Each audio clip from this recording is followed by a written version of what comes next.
Okay, everyone, so you had the exam last night, and you're having lecture today. I did that so we could have Thursday off, and you'd have a longer weekend. So there's no lecture on Thursday, and your homework will be due Monday, but it hasn't been posted yet because it depends on how much material we get through, how much I'm going to post. So I'll post it right after class.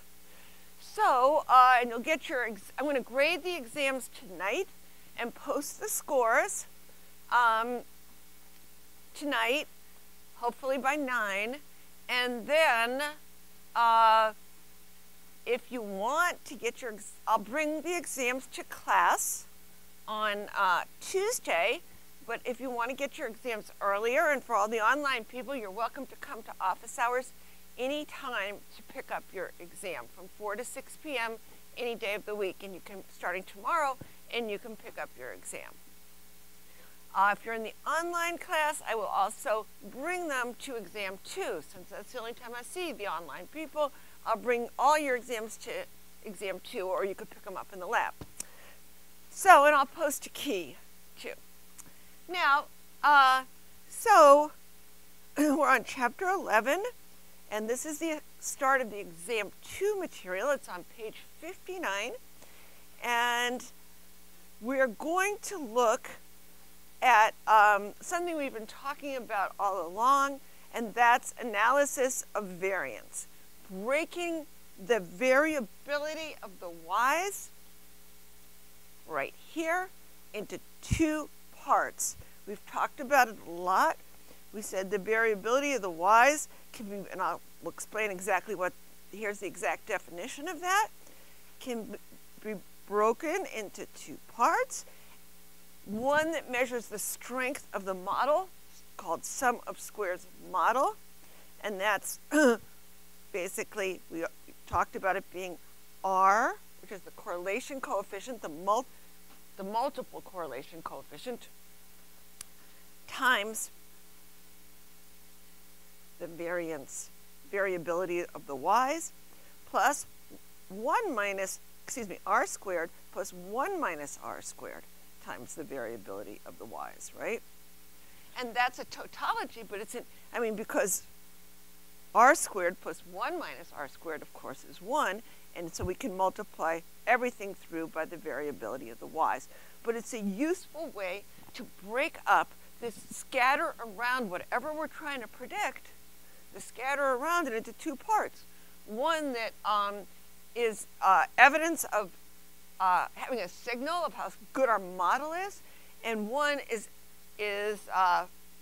measures the strength of the noise or the errors. So it's our model and noise, and then we're going to look at how the ratio of these 2 things, r squared over 1 minus r squared, is we can use as a statistic to do the same hypothesis test we did with z and t. In fact, the statistic we're going to come up with, called the F ratio, is exactly the same thing as the t statistic squared for simple regression.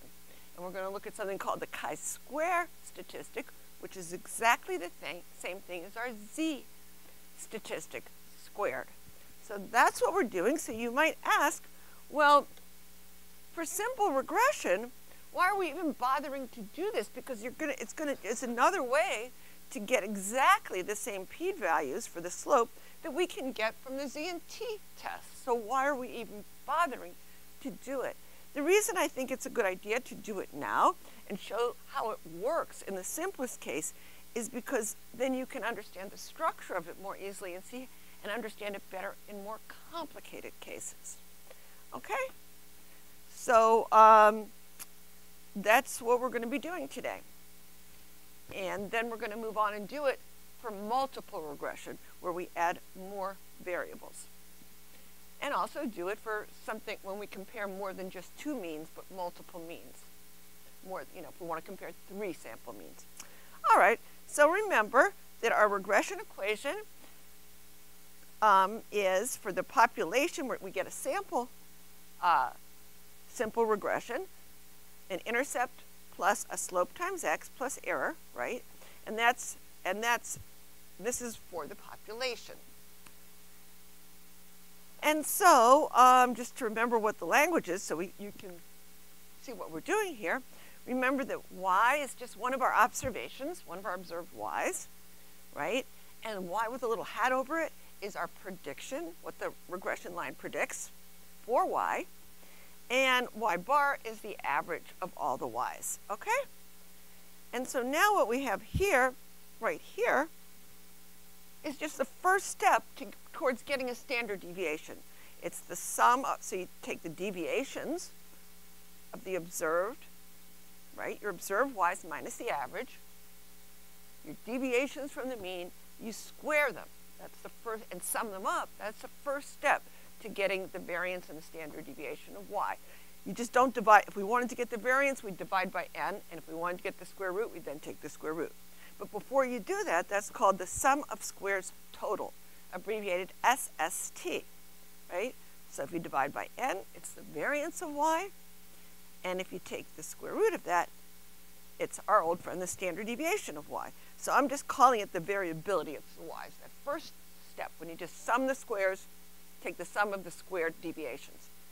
All right? And then we're going to break it up into two parts.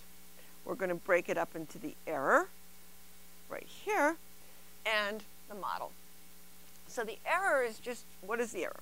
It's just a measure of our errors, which is our observed minus our predicted y's. How far off we are. We make a prediction how far we are, and then we're doing the same thing. We're squaring those errors, taking their sum. And remember, if we took the average of that and then took the square root, that would be the root mean square of the errors, the standard deviation of the errors. So this is called the sum of the squares errors, and you take its mean, and it's the variance of the errors, and you take the square root of the variance, and it's our old friend, the standard deviation of the errors, which we know has that formula. All right, so now we're going to do the same thing that we've done with the t and the z statistics, but we're going to put in the framework of this analysis of variance, which will serve us well for many, many, many different types of problems. So we have the null, the same null, the strict null, that even though we might get some slope that looks like a correlation in our sample, the null is that it's just due to random chance, and that in the population, the slope is 0. Okay? And our alternative is null. It's not 0. We have some non-zero slope. This is a non-directional, because we're used to either putting a direction on it, but for this, it's always going to be non-directional because we're squaring everything. So our test statistic is only going to be a measure of how far off, not in which direction. All right? So it's always the inequality. So it's going to be equivalent to a two-sided t-test or z-test, that the slope is not 0. And that's why in our sample we see such a big difference, but it's not due to chance. So that's the idea.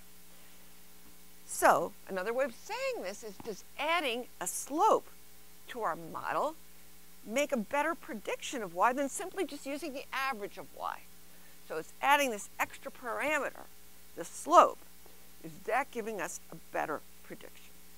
Does it significantly reduce our errors? And so Anova deals with this question by breaking up the variability of the y's into the two parts. And this is the sum of squares model, and this is error. Okay, so let's just color them so we can look at them visually later. All right, so that's what it is. Sum of squares model and sum of squares error. Okay, so we look at that formula, those formulas, and if we just look at it for an individual observation, we're saying the total y's, the distance y is from the average, the deviation from the average, we're breaking it up into two parts. We're breaking it up into how far off the model, how much better our prediction does than just predicting the average, and our error, how far off our observed is from our predicted, right? And so you can see that that totally makes sense, because we say y minus y bar is equal to y minus y bar, because these predicteds cancel out. You have a positive and a negative. So for a single y, of course it's true, can we just go from there to squaring both sides? And can we just go from here to what we have up here, squaring both sides? Just like that. Well, you probably know that we can't. Algebraically, we can't, but in this case, it works out. And if you want to see a proof of why we can, you can look at Appendix A. But why I present it this way is it's a super easy way to remember it, because you can see that for the individual it cancels out. All right? Any questions so far? So let's look at this partition visually. And it's easy to do because we're in simple regression. It's going to be harder to do when we go into more dimensions, or impossible. All right, so what are we doing here? So in simple regression, we're going to look at this scatter plot here of what? So what do we have here? We have our exam scores and our final scores. And we're going to, and here is the equation we got. This is from data called the grades in the notebook, and on the data program. And we have the predicted y is equal to this intercept. This is our sample regression. So we want to see how well, we're going to look, see their scatter around the line. So how the distance around the line is the error, right? So I labeled some points here, A, B, C, D, and E, so you can see that the error is the observed minus the predicted, right? So in this case, for person D, this is his actual score up here. He got a 92 on the exam average and then a 95 on the final. He did great. And what does this model right here? This is our model. Our regression line. What does that predict that he'll get? Well, we can look down here. It's that point on the line. Those are our prediction points. And it predicts he'll get an 80. So his residual, do you see, is 15. He's 15 points above his predicted. So we can look at that. That's 15. That's his residual. And it shows up right here as your observed minus your predicted. And we're going to break up the total difference. This is the average along here. This line through here. The average of the final was 74. That. And if we didn't have a model at all, we would just, if exams weren't a good predictor at all of the final, we'd just say for everybody, okay, our best guess for what you did on the final is just the final average, because exams doesn't do anything. But obviously this model does better. It makes sense that exams would predict final better. How much better? That's what we're trying to figure out here. So we also have the model part, which is what? This part right here, which says, okay, our predicted, how much does it improve just using the average? How much does that improve? And it improves it from 74 if we use the average up to 80. So that's the part that's the predicted. And what's the total distance he is? The total deviation that this person D is off from the average is 95 minus 74. So that's the total. So we're breaking up this 21 points that he did above average into two pieces. One piece that the model predicted he'd do, and the other piece is the error. And there's a pretty big error there. So that's the idea, and we can do that for every point here. We could say, okay, for the errors, it's the distance off the line. So right here, for person A, you see that's the residual. We usually put a sign on it, it would be negative, right? Because he did observe minus predicted is negative here. And this person right here, B, was very close to the predicted. Look at E. Exactly. No error there. No error. And how about C? Well, that's a lot of error. Look, his observed is way up here, and we predicted worse than, look, it goes all the way down there. Observed minus the predicted. We'd say we have a big error on that person. Okay, so and what about the model? That's the distance. How much better our regression line does, remember these are our regression line, compared to just the average. Okay, so what do we have? So for the model here, it's this distance, and you can see that together it's the total distance. Here, together it's the total distance. And here, together it's the total distance too. Our model would predict down there, but there was a lot of error. So look at that. Okay, and here the model did great. It made a perfect prediction, so that's the idea. Any questions on that?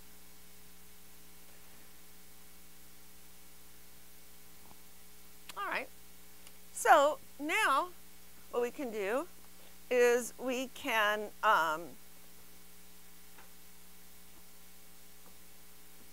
let's illustrate how this analysis of variance works with just 3 points, n equals 3. All right, and we'll see how the sum of squares total will give us the sum of squares model and the sum of squares error. And this is just like a homework problem that, well, I'll put on. You'll definitely have this one for Monday because we're going to cover this right now. So let's illustrate how analysis of variance works with a very simple example. Suppose we draw a random sample of n equals 3 from a large population. These 3 points, let's say we drew them when we got 1, 1, this point, 2, 6, and 3, 5. All right, so pretend we did that. And we want to estimate, we want to find the best fitting line, regression line, through those 3 points. And we found that the best fitting line that minimizes the sum of square errors for these 3 points is this line. The predicted y's equals 0 plus 2x. So it's this line right that I'm showing here. All right? So given all that, calculate SST, SSM, and SSE. All right, so how are we going to do that?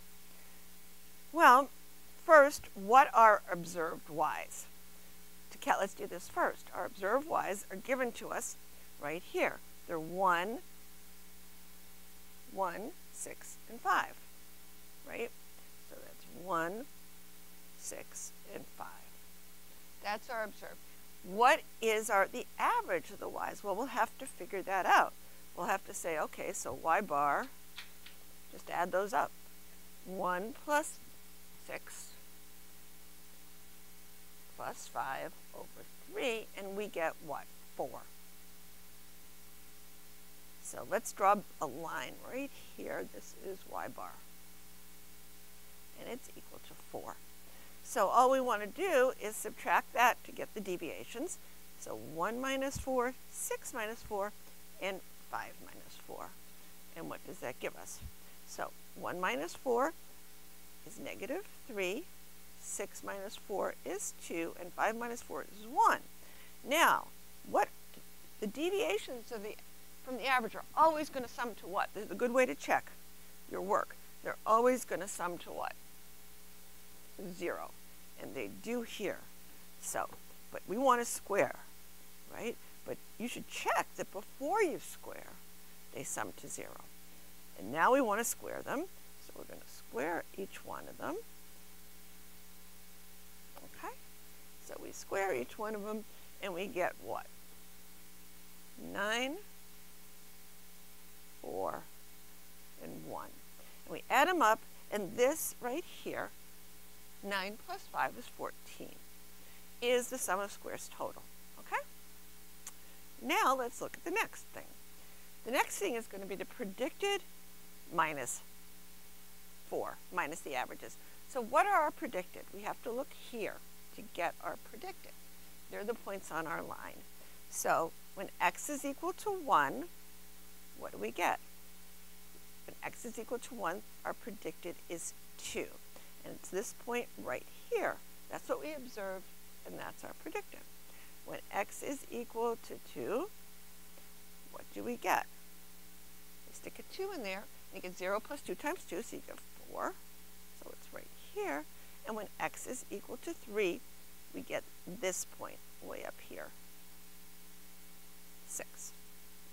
Okay, so we get 2, 4, 6. Any questions? You're just plugging in your x's in the formula. Any questions? So those are the 3 points on the line. And we're okay, so now what we're trying to do is get these, how much better they do than our model. So we're going to subtract off our model, which is the average. So what are we going to subtract off? 4, right? And what do we get? We get -2, 0, and 2. And you know, it's so easy to make a mistake. So what do you want to do? You make sure those have to sum to, they're going to sum to 0. They have to sum to 0. And they do. And that's why we're squaring them, because otherwise they'd always sum to 0. So we're going to square them. And when we square them, we get 4, 0, and 4. We add those up, and our sum of squares for the model is 8. All right, any questions on that? Now, let's look, what do you think this is going to be? This 14, the sum of squares model plus the sum of squares error is going to equal 14. So this has to be 6. You know that, but let's just make sure it does. So now what are we doing? We're taking, this is our observed minus the predicted. Observed minus predicted. So those are observed is 1, 6, and 5. And our predicted is what? 2, 4, and 6. So what do we get here? We get -1, 2, and 1. And do they sum to 0? Yes. And when we square them, we get 1, 4, and 1. So that's 6, and that checks, because it has to check. So, and before I forget, why don't you make a note to check that each column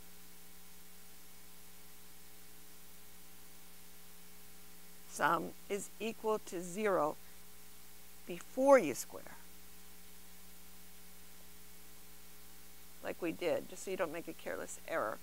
And let's just look at what this looks like on here. What does it look like?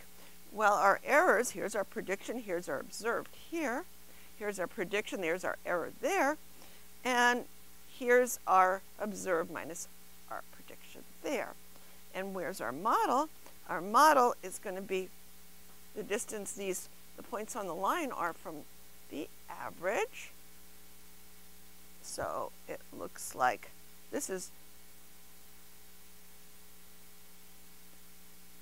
that's our prediction, and it is the average. So our model's just 0 there. And here, the points on the line are from the average. It's this distance. Okay? That's the point on the line from the average. Okay, so that's what we have for the model. There's the 0 in the middle, right? And that's what we have for the errors. Okay.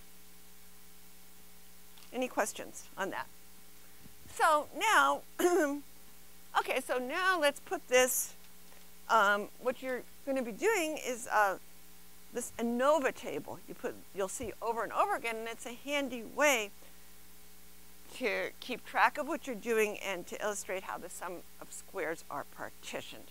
And you'll see this a lot, these Anova tables. So here's your model, and the first thing you need to note is that it has 2 parameters. Why? Why does it have 2 parameters? Remember, we say that the parameters are the statistics, as what our statistics are going to be estimating. It has 2 parameters because we're estimating what? Right here. We're estimating the intercept and a slope. 2 parameters. We looked at this before when we did a t-test, right? We said that the degrees of freedom is going to be n minus the number of parameters. That's the degrees of freedom for the error, and it's going to be the same here. This is just another way to do it for simple regression. So let's look at this now and fill this in.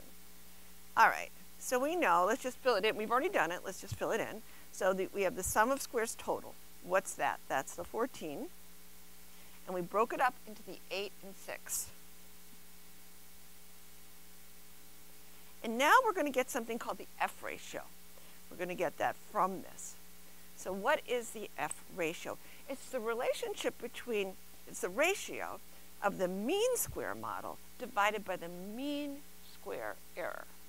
Not the sum of squares, not 8 over 6. It's the mean. And what is the mean? You divide each by its degrees of freedom. So we already know the degrees of freedom are n minus the number of parameters when it has, that's how much error we have. That's what we were talking about.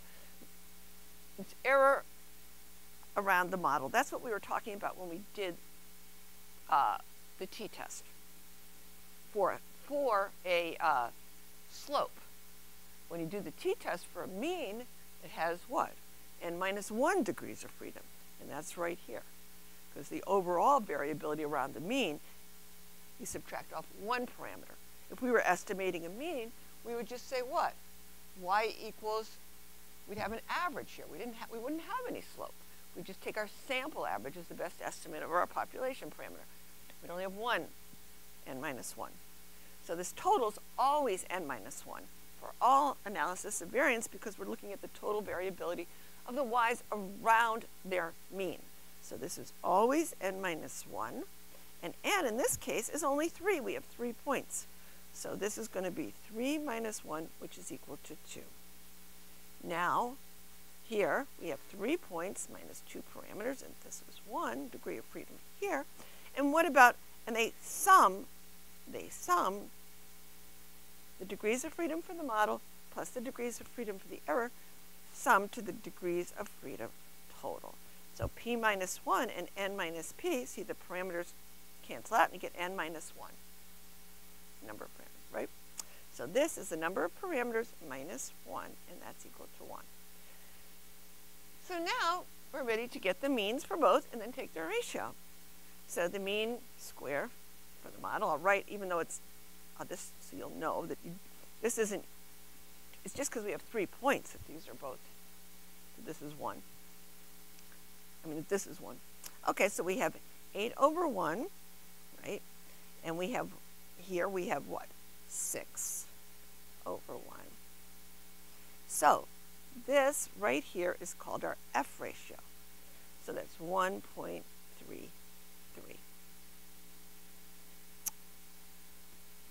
And what we would do is we'd look on an F table. This is our test statistic. And it has 2 sets of degrees of freedom.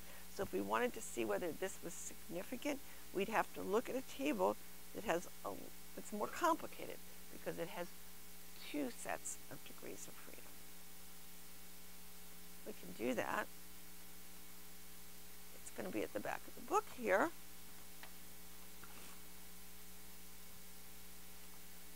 And they're both 1. It would be way up here. And this one you could see with only 3 points, you would need the critical value of F. This is the back of your book on page 256. If you only have 3 points, the critical value would have to be to reject the null and think that, okay, we really have a, it's not just that the slope, that we have a line, that it comes from the that the slope is non-significant, is 161.45.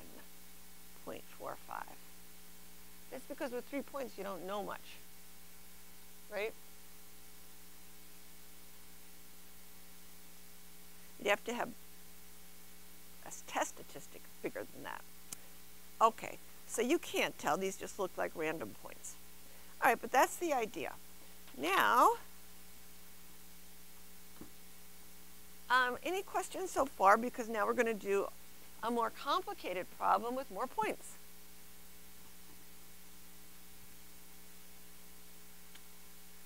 Okay, so remember how we've been, this statistic, this R squared statistic, we've been talking about over and over and over again, as that's measuring the strength of our model, and 1 minus R squared is measuring the strength of our errors. So it's helpful to think of the Anova table in terms of R squared, and on software, you'll always, when you get an Anova table, you will always get R squared will be one of the statistics that's returned to you. You'll always see a value for r squared if you do this in any software package. Okay, so the square of the correlation coefficient, r squared, is another way to assess the fit of the model in the Anova table, because r squared is the proportion of the variability due to the model, right? The proportion of the total variance that can be predicted by the model, and 1 minus r squared is the proportion that's left in the residuals, right? That's what we've been saying. R squared times SST is SSM, and r squared times that is SSC. That's what we've been saying all along. Okay, so we've been talking about r as the correlation coefficient, but it's another way when we go to multiple regression and we don't have two sets of numbers, we'll have multiple x's predicting a y. Another way to think of r is as the correlation coefficient between the predictions and the actual values. So for simple regression, that's the same thing as the correlation coefficient. Correlation is defined on two sets of numbers. So when we're heading into multiple regression, we're not going to just have two sets of numbers. You're going to have like your final exams predicted by your homework, by your exams and your homework, or by your exams, your homework, and maybe how much you drink. Like you can have a lot of variables, and you can't compute a correlation coefficient on all those. It's just defined on two sets of numbers. So what r, the multiple correlation coefficient is also the correlation between what you predict based on your model and what the actual values are. And that's, for simple regression, it's the same thing as the correlation between the x's and the y's. All right, so now what we're going to do now is just look at the same example that we did previously, that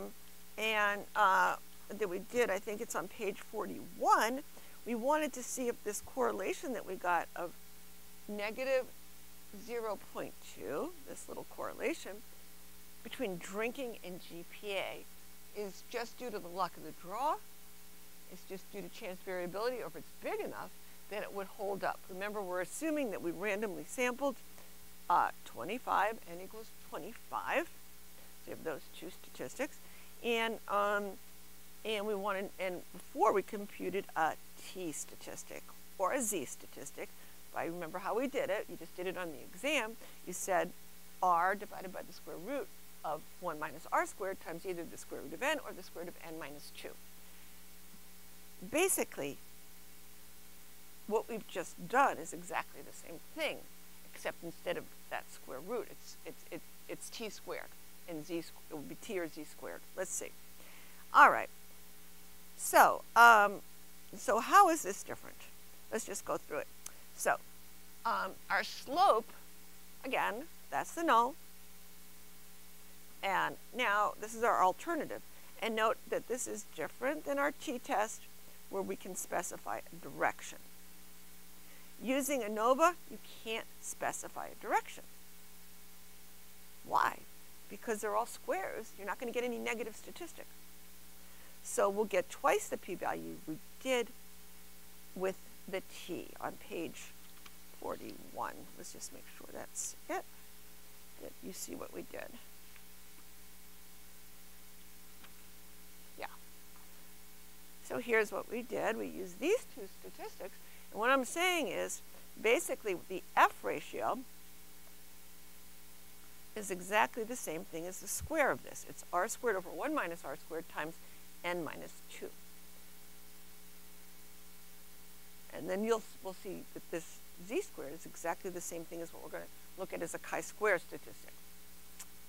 Okay, so what did we get? So we got this right here. And if we square this, we should get our F ratio. See, it's negative here. If we square this, this should be what we get. So we'll get when we do the F ratio. And our degrees of freedom are 23. And we'll see that computing that F ratio is exactly the same thing as squaring this. We're going to get r over the square root, r over 1 minus r squared times n minus 2. So let's do it and you'll see.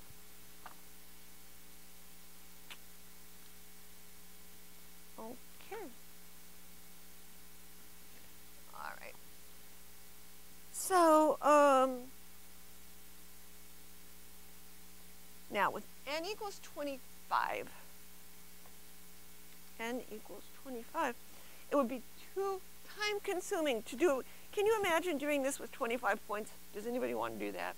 I mean, I remember in intro stats classes, or when I was taking statistics, we had to do it with, not intro, I guess it was like in 400 level. We used to have to do this with maybe 10 points from scratch.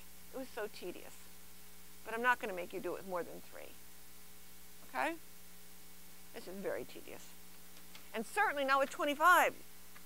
So it would be too tedious, too time-consuming to compute that directly, like we did for n minus 3. But since we're given r right here, yay, we're given r, and the standard deviation of the y's, where's that? Which one's y? We're trying to predict what? GPA from drinking, so this is the y's. And so there's that standard deviation. Since we have those two, the calculations are really already done for us. We just have to remember the relations, right? All those calculations are done for us in those statistics, and we can just see them now. We weren't given that before, so we had to do them from scratch.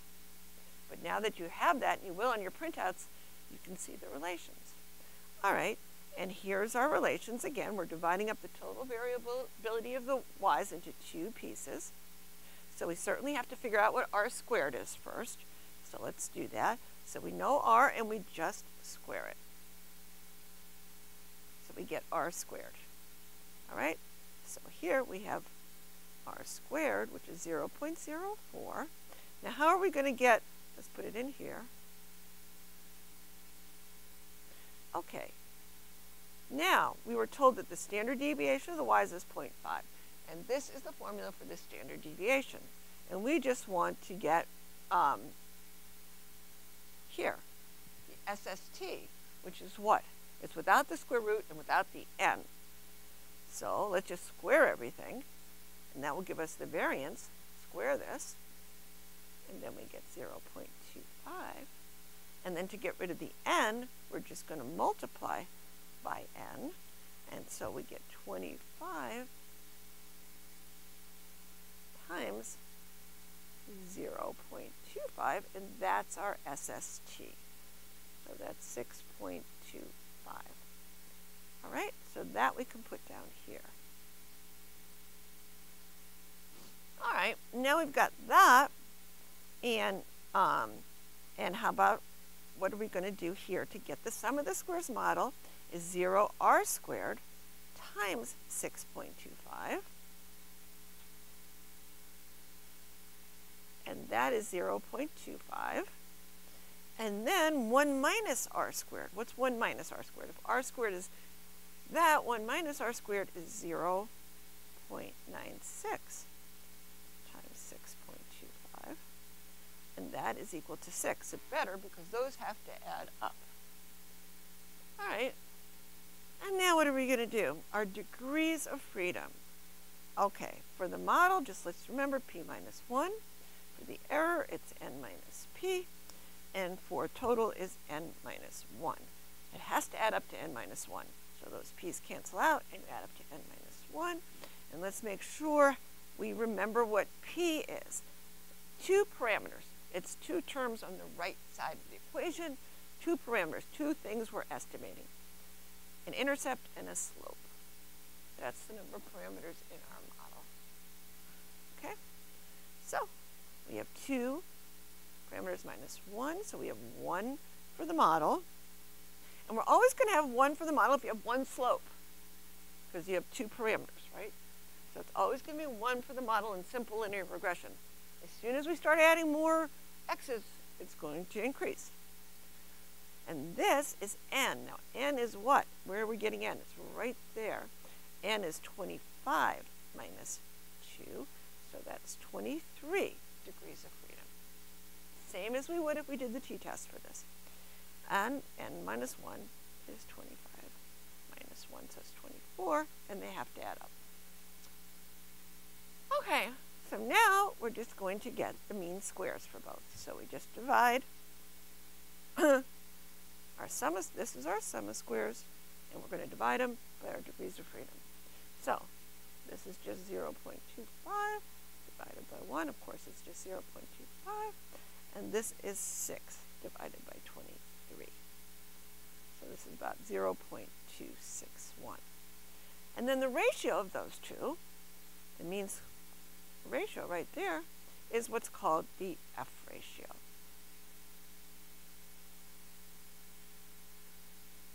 And I got about 0.958.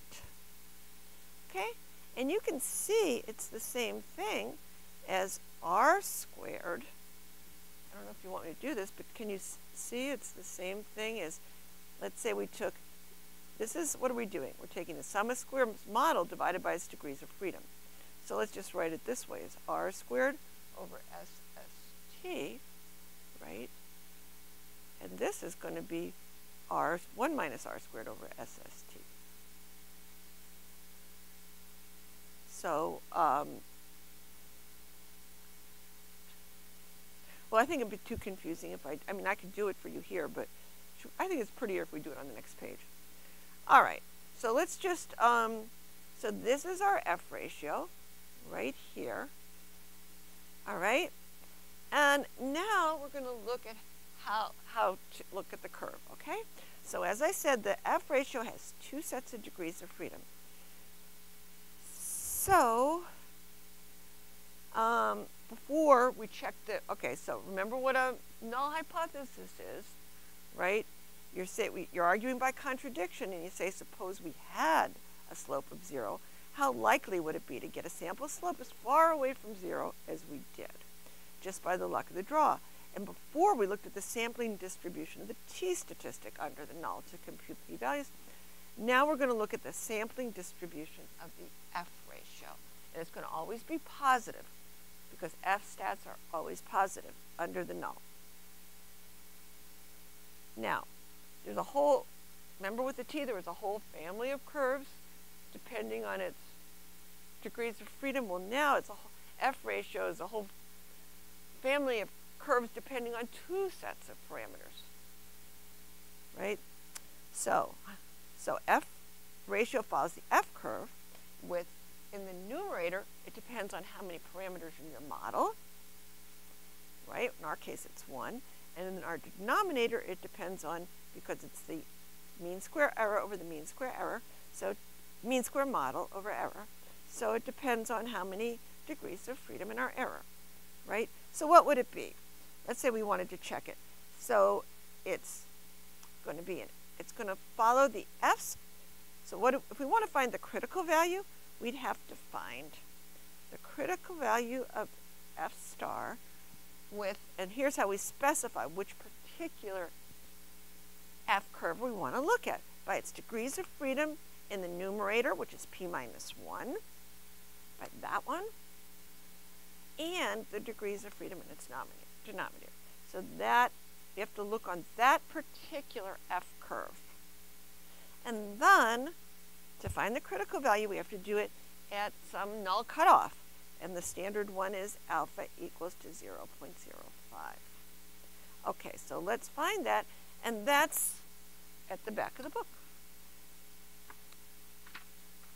Note, most F tables are many pages long, because look how much information you have to put on here just for alpha equals 0. This is just for alpha equals 0.05. We have to have another one, because we have to have two sets of degrees of freedom here. So we look at this, and we said, here's your error degrees of freedom, and here's the model degrees of freedom. So this is the degrees of freedom model, and down here is the degrees of freedom error. And so for our model, we just have 1 degree of freedom. So we're going to go in for our error, we have 23. So can you see, like right here, so we look at this line right here, and do you see how right here is our critical value? So that means what? If we're bigger than that, if we're beyond that, if we're bigger than that, we're going to reject the null. Remember, big values and big z values, big t values, and absolute value mean you're real far from what you'd expect under the null. So we'd have to have at least that, and we don't. We don't have that much. We only have what is ours. Ours is, let's write that down. That was our critical value, 4.279, and we're going to compare, it says 4.279, and we're going to compare our f-stat, our f ratio, our f ratio to that. And our f ratio is what? Less than that. It's much less than that. Our f ratio is 0.958. We'd have to be, so we cannot reject the null. The f curve would look like, we can look at them in a minute, but it's positive, it's all positive, and it's going to look something like,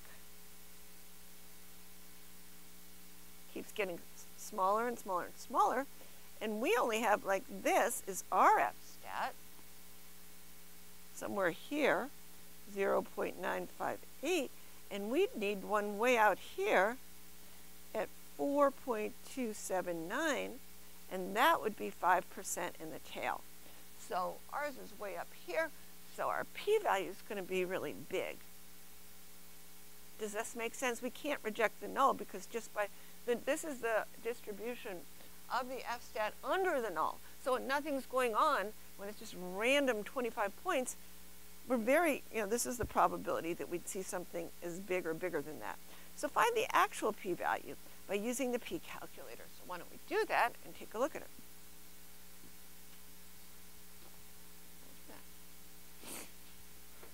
All right, so we'll go to the PC.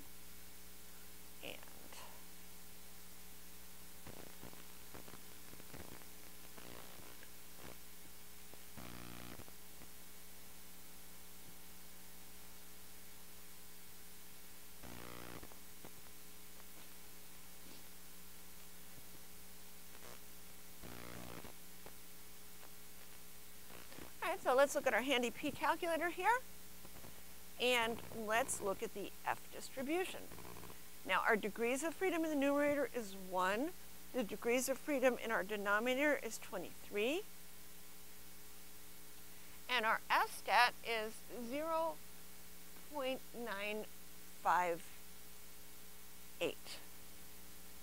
So our f value is 0.958. And we want to compute a p-value. And look, it's 33.79. So we'd have to, in order to reject the null at 5%, we'd have to get out to somewhere between 4 and 5. 5% in the tail.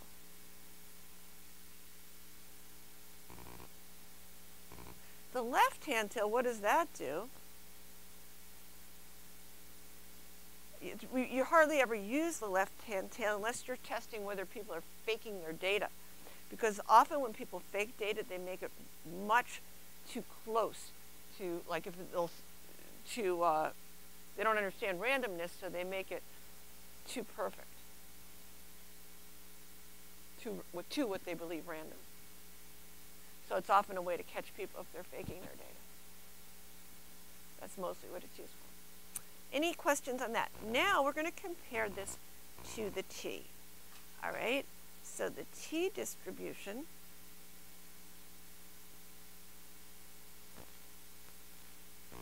first off, what did we get if you, let's see, find the actual p-value, and it was 33 point, shoot, what was it? Do you remember? 33.79? Okay, thank you for remembering. Okay, so it was 33.79.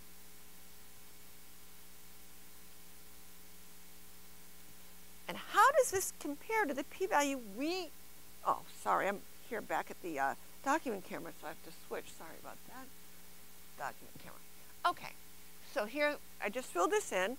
Find the actual p-value. So it's 33.79%. And how does this compare to the p-value we got from the t-test? How does it compare? on page 41. So let's go back and see what we got on page 41.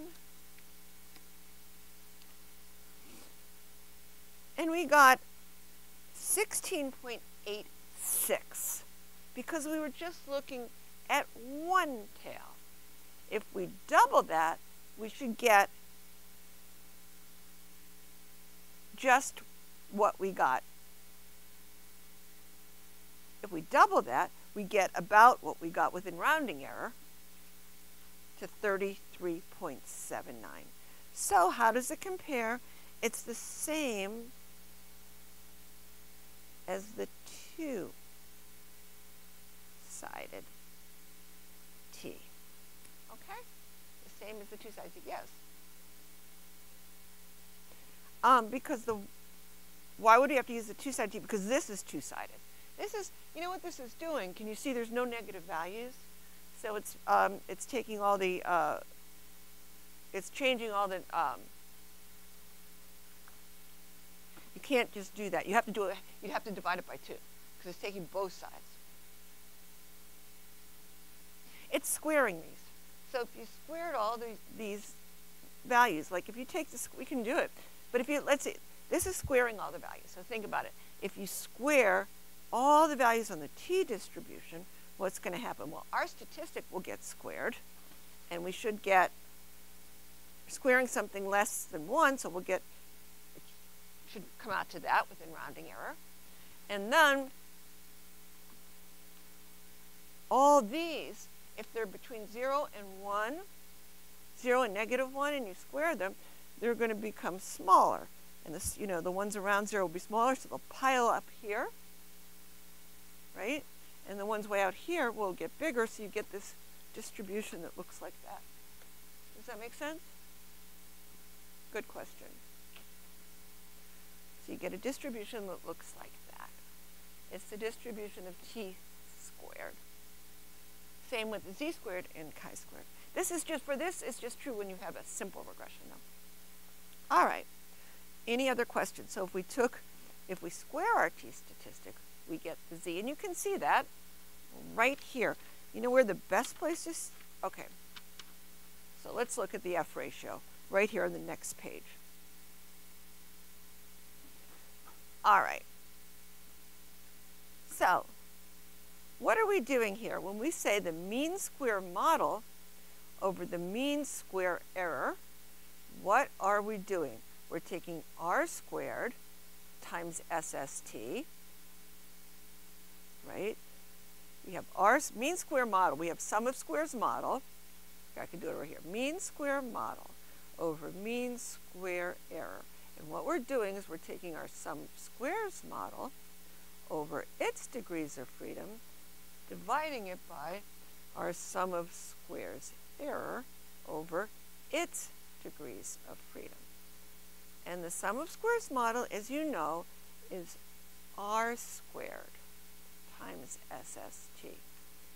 So it's r squared times SST over the degrees of freedom for the model is p minus 1. And for the sum of squares error, it's 1 minus r squared times SST over its degrees of freedom, which is n minus p. Now we can, you have an SST up here and down here, you can cancel those. So that's where we get this. And now you can simplify it to that. Multiply numerator and denominator by n minus p and p minus 1, and you'll get that. So there, that's our simplified form, right? Now, with simple regression, what is p? 2. So that's just 1 there. And so for simple regression, this simplifies to, for the f, this, which is just the square of our t. So that's really the same exact thing. So basically, whenever you compute a t statistic for 2 samples t or whatever you want, you can always square it and do analysis of variance. Whenever, you know, if it's just a 2 sample, 2 parameters, like comparing 2 averages. Okay, so the relationship between f and chi-square, which you've all seen in Stat 100, the chi-square distribution, is analogous to the relationship between t and z. The f stat yields more precise p-values for small n. See, remember how this relationship, we always say it's slightly more precise for small values to use t than z, and that's true. There's the same analogous relation between a distribution that most of you are familiar with called the chi-squared and the f. So the f stat yields more precise p-values for small n, but this difference becomes negligible as the sample size increases. And we're going to explore this later, and here's another website that explores it. I remember once looking, a lot of people don't know this, because I looked on some Reddit, this discussion group with a lot of smart people, and they just didn't realize that this was true. It's because they don't look the same, the statistics, but it's just we'll look at this later, why they don't look the same. All right, let's not worry about that now. All right, so why don't we repeat the GPA versus strengths using chi-square? So what I want to do is here, I think if we just, I love tables, so if we just jump to page 65, I think you'll understand this better. Okay, so this is basically what I want to show you, is that you've got these 4 test statistics that all test the same thing. All right, they all test the same thing. So, what did you know so far? On your exam, you memorized these, you know these, the z and the t, right? Now, if you square them, you get the chi-squared and the f. These are actually easier to compute. So I think it's easier to compute these and then take their square root and you get those. So I just want to show you that it's easy. The chi-squared is super easy to compute. So let's just repeat this example. Look how easy it is once you know r and n. So remember, we know that r is equal to negative 0.2, and we know that n is 25. Look how easy this is. So chi-squared is just what? R squared over 1 minus r squared times n. This is the strength of your signal over the strength of your noise. The bigger sample size you have, the more signal you have, right? If you have a signal with a big sample size, that's going to be more meaningful. And that's your statistic. So let's just do it. So this is so easy to compute this test statistic. So you square that and you get 0.04 over 1 minus that, 0.96, and you multiply by 25. And there's your statistic. And it's so simple, just like the z is simple. It's simple to understand. You don't have to worry about so many. It's just really easy. And as n is large, the f and the chi-square are going to be the same.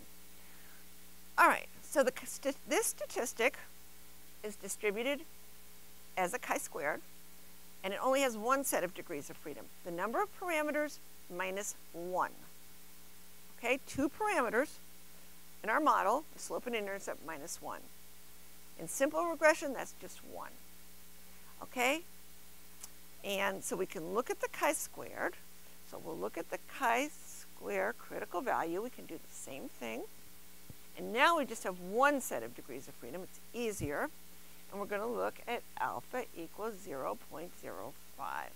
And let's see what it is.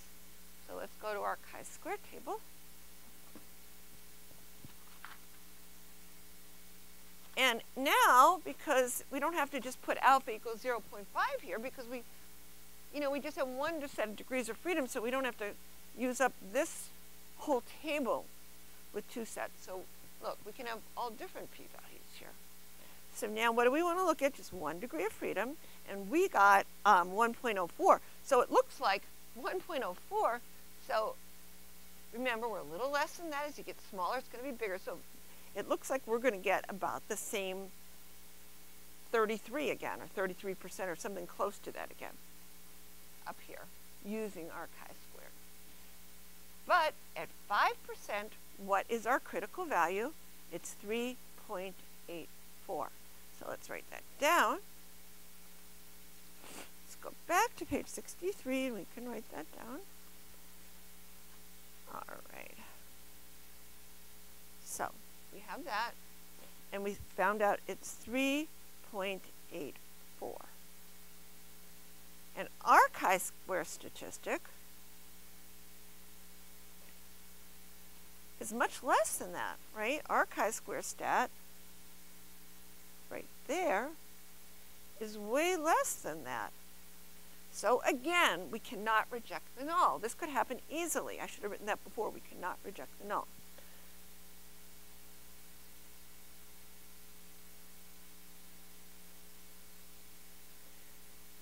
And let's go back before we forget and write that on the other page too.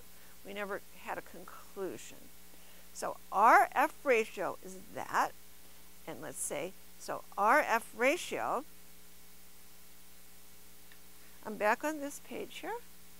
So our F ratio is equal to that, which is less than F star, less than 4.7, right? That's less than that. So we cannot reject the null. Look where we are. We cannot reject the null. Look how high our p-value is.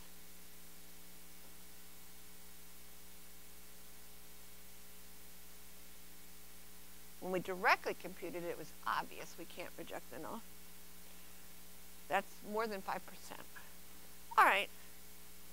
So now let's finish up here. It says, find the actual p-value using the calculator. And how does it compare to the p-value we got from the z-test? All right, we'll do the same thing. We can do that. So we just go back here to our PC. And we're just going to, this time, we're going to look at the chi-square distribution. Whoops, chi-square with 1 degree of freedom.